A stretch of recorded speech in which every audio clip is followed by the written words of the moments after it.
Hai, salam Bapak Saudara yang dikasihi Tuhan. Selamat bertemu dan berjumpa kembali.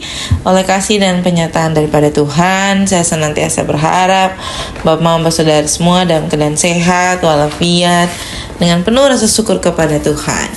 Pada hari ini kita akan membaca serta merenungkan firman Tuhan yang terambil dari Kitab Pengkhotbah. Kitab Pengkhotbah pasalnya yang ke-5 ayat 1 hingga ayatnya yang ke-6. Nah, sebelum itu saya mengundang kita satu hati di dalam doa. Kita berdoa. Bapa di dalam surga, Bapa yang kami sembah lewat anakmu Yesus Kristus, terima kasih Tuhan untuk kasih setia dan penyertaan Tuhan di dalam kehidupan kami. Kami boleh bangun di pagi hari dengan tubuh sehat dan nyaman dan menikmati berbagai aktivitas kami Tuhan. Kami bersyukur atas kasih dan penyertaan Tuhan. Kami boleh merasakan hal-hal baik dalam kehidupan kami. Dan pada saat ini Tuhan, dengan rasa syukur itu kami mewujudkannya dengan bersatu teduh bersama-sama dengan Tuhan.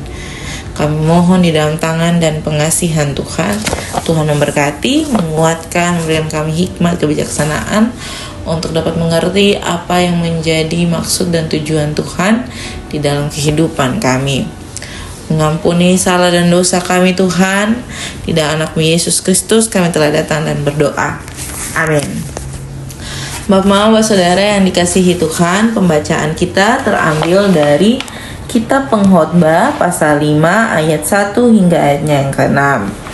Kitab Pengkhotbah pasal 5 ayat 1 hingga ayatnya yang ke-6 di bawah perikop takutlah akan Tuhan.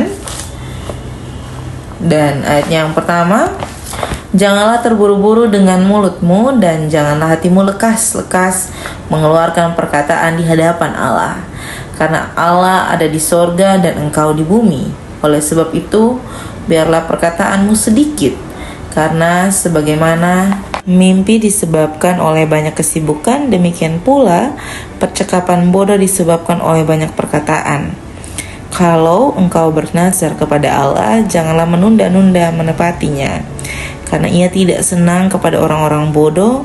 Tepatilah nazarmu. Lebih baik engkau tidak bernazar daripada bernazar tetapi tidak menepatinya. Janganlah mulutmu membawa engkau ke dalam dosa, dan janganlah berkata di hadapan utusan Allah bahwa engkau khilaf. Apakah perlu Allah menjadi murka atas ucapan-ucapanmu dan merusakkan pekerjaan tanganmu? Karena sebagaimana mimpi banyak, demikian juga perkataan sia-sia banyak. Tetapi takutlah akan Allah. Demikian jawaban firman Tuhan. Yang dikatakan berbahagia adalah setiap kita yang tidak hanya membaca, mendengar, tetapi mau untuk melakukan dalam kehidupan kita hari lepas hari. Shalom Bapak Saudara yang dikasihi Tuhan, selamat bertemu dan berjumpa kembali.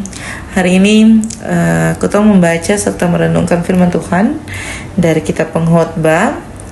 Dan hari ini secara lebih khusus kita membahas tentang natsar, persembahan natsar.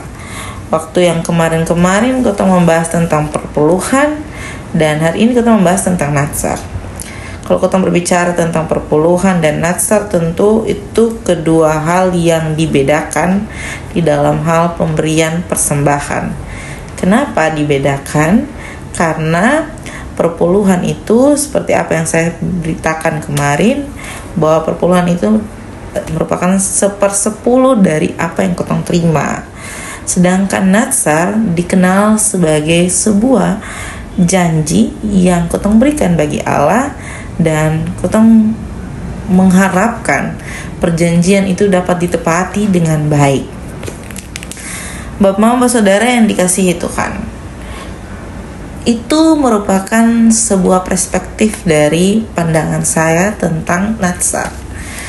Lalu bagaimana dengan Bapak mau berpikir tentang sebuah persembahan natsar?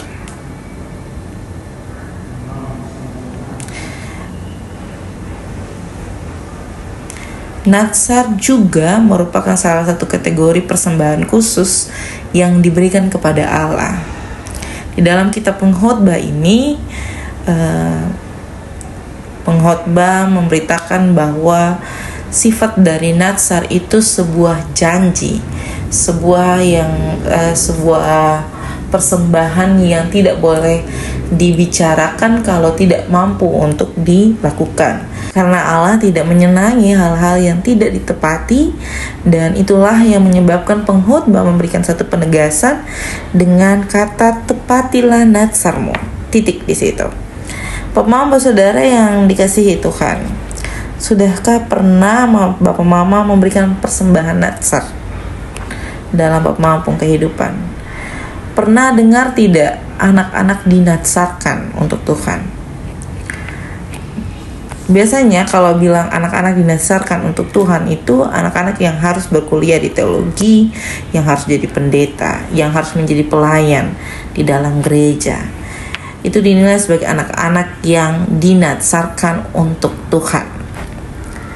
Lalu bagaimana dengan ketumpung perspektif tentang ketumpung persembahan natsar yang selama ini kutong berikan?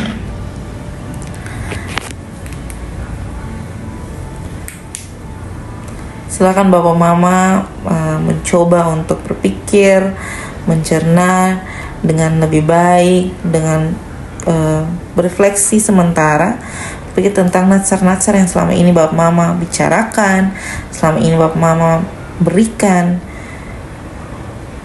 Apa arti dari natsar itu? Jika natsar hanya sebuah omongan belaka, berarti semua orang bisa omong itu natsar. Semua orang bisa melakukannya. Kalau natsar cuman sekedar persembahan atau uang yang diisi dalam amplop, berarti semua orang juga bisa melakukan itu. Tetapi natsar yang dimaksudkan oleh pengkhotbah adalah keduanya itu berjalan sebagaimana mestinya. Jadi ketika kita berjanji untuk memberikan sesuatu kepada Allah, berarti kutong juga berjanji untuk memperbaiki segala ketumpung kehidupan untuk mendapatkan hal tersebut yang kutong janjikan bagi Allah. Jadi misalnya seperti ini. Kalau kutong menjanjikan ketumpung anak bagi Allah, misalnya kutong minta anak dari Allah, Tuhan berikan kutong anak, kutong bernasar bagi Tuhan. Ketika Tuhan memberikan kutong anak, kutong akan memberikan itu anak bagi Tuhan dalam bentuk menjadi pelayan Tuhan. Itu kutong penatsar. Tetapi dalam perjalanan kehidupan, ketika kutong punya anak, kutong tidak membimbing, menuntun, mengayomi anak itu untuk betul-betul ada dalam lingkungan yang betul-betul ada di dekat Tuhan, dan tidak mampu memberikan dong sekolah teologi, malah kutong selalu berpikir untuk ke sekolah dong di tempat yang lain dan sebagainya. Padahal kutong sudah menjanjikan itu, padahal kutong sudah membicarakan itu dengan Tuhan, padahal kutong sudah mendoakan itu, tetapi kutong tidak mampu menjalankan apa yang kutong doakan, apa yang kutong natsarkan di hadapan Tuhan. Makanya itu natsar itu nilainya sangat-sangat mahal Bapak Mama, sangat-sangat mahal. Jadi kalau kutong bicara dengan Tuhan, kutong menjanjikan sesuatu dengan Tuhan, kutong harus mengusahakan untuk bisa benar-benar bersungguh-sungguh untuk melakukannya. Itu arti dari persembahan natsar. Jadi bukan persembahan natsar itu bukan soal hanya omongan dan kutong taruh uang di amplop dan kasih di gereja, tidak. Tetapi tentang apa yang kutong omong, kutong berikan, kutong betul-betul mengayomi kutong penghidup, kutong betul-betul ada dalam lingkaran yang kutong betul-betul minta di hadapan Tuhan. Jadi kalau kutong minta anak untuk jadi pendeta, kutong minta anak dan kutong menjanjikan anak itu menjadi seorang pendeta, harusnya kutong mengayomi anak itu untuk ada dalam jalannya. Bukan dalam keadaan tertentu kutong mulai berpikir yang lain, kutong berubah hati dan sebagainya.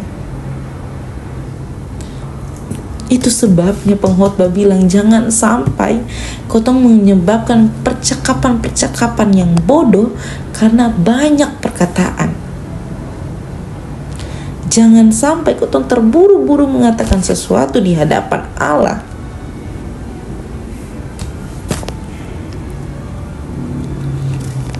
Dan itu yang harus kutong ingat, bahwa Allah ada di sorga dan kutong ada di bumi. Setiap perkataan yang keluar dari kitab mulutnya adalah kutuk dan berkat.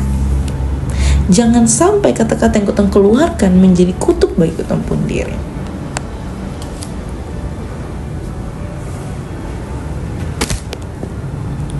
Dan di ayat 5 itu merupakan satu penjelasan yang sangat-sangat baik bagi kotong. Tuhan bilang bahwa jangan sampai Tuhan murka atas ucapan-ucapan yang merusakkan pekerjaan tangan kita. Jadi segala sesuatu kotong usaha menjadi sia-sia ketika kotong perkataan tidak dapat kotong jaga di hadapan Tuhan. Kotong pun janji, kotong pun segala hal di hadapan Tuhan, kotong omong di hadapan Tuhan tidak mampu kotong jaga. Dan murka Allah itu ada. Jadi mulai hari ini mari kita memaknai persembahan Natsar itu dengan baik, dengan seksama, supaya kita betul-betul bersungguh-sungguh memberikan Natsar itu dalam gunanya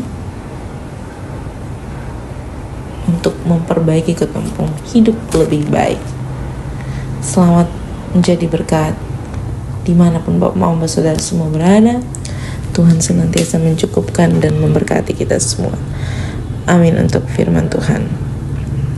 Kita akan menutup perenungan saat ini dengan menyatukan hati dan pikiran kita di dalam doa. Kita berdoa.